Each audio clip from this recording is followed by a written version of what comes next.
Dan saya ke Pak Hariduke.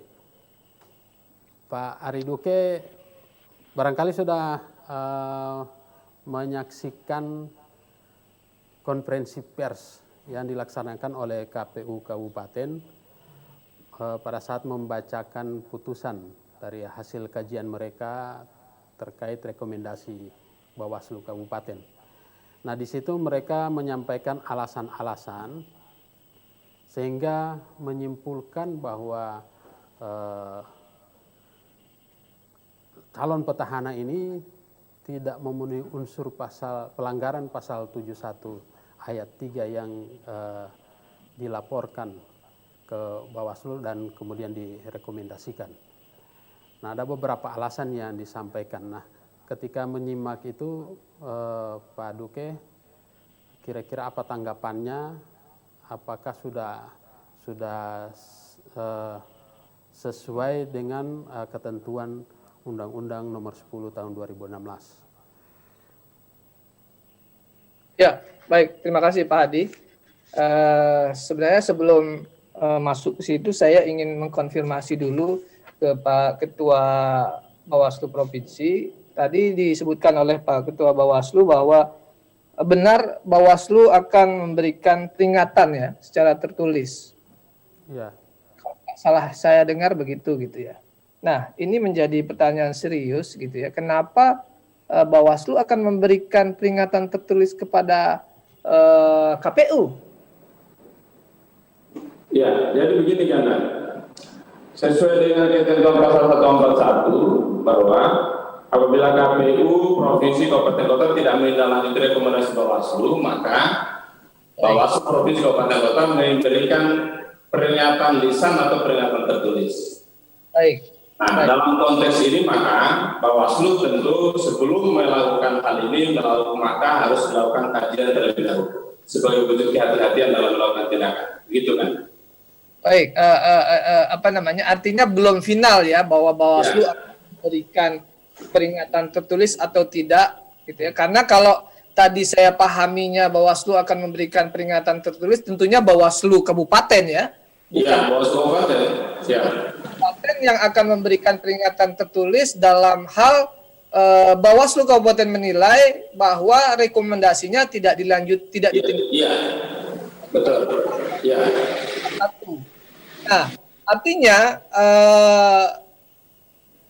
keputusan atau putusan model PAPTL 2 ini terkait tindak lanjut rekomendasi Bawaslu Kabupaten Kota terhadap dugaan pelanggaran administrasi pemilu nomor 658 KPU Kap/10/2020 ini bisa jadi oleh oleh Bawaslu Kabupaten belum ditindaklanjuti. Meskipun putusannya sudah ada, tetapi bisa saja dengan Bawaslu memberikan peringatan tertulis terhadap KPU, itu mengkonfirmasi bahwa apa yang disampaikan oleh KPU kemarin itu bukan tindak lanjut, gitu loh. Artinya KPU tidak pernah menindaklanjuti rekomendasi Bawaslu. Kalau nanti pada akhirnya Bawaslu akan memberikan peringatan tertulis, itu catatan dari saya aja. Kemudian yang tadi terkait pertanyaan Pak Hadi, memang saya sudah baca putusannya, ada beberapa pertimbangan, ada beberapa keterangan yang sudah dilakukan oleh KPU gitu ya, memanggil pihak-pihak,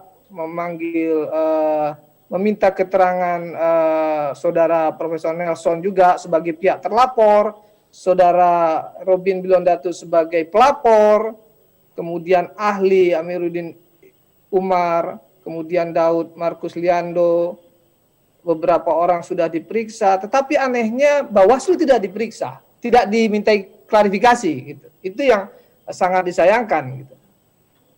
Kemudian yang tadi sempat saya dengar dari Pak Roman Baubihu, memang betul kalau kita mengaitkan model PAPTL 2 ini sangat berbeda sekali dengan apa yang sudah disampaikan di dalam tindak lanjut KPU ini gitu. Di dalam tindak lanjut KPU ini sampai mengatur tentang keputusan. Memang sebenarnya di dalam model format dari PKPU itu tidak ada mengatur tentang keputusan.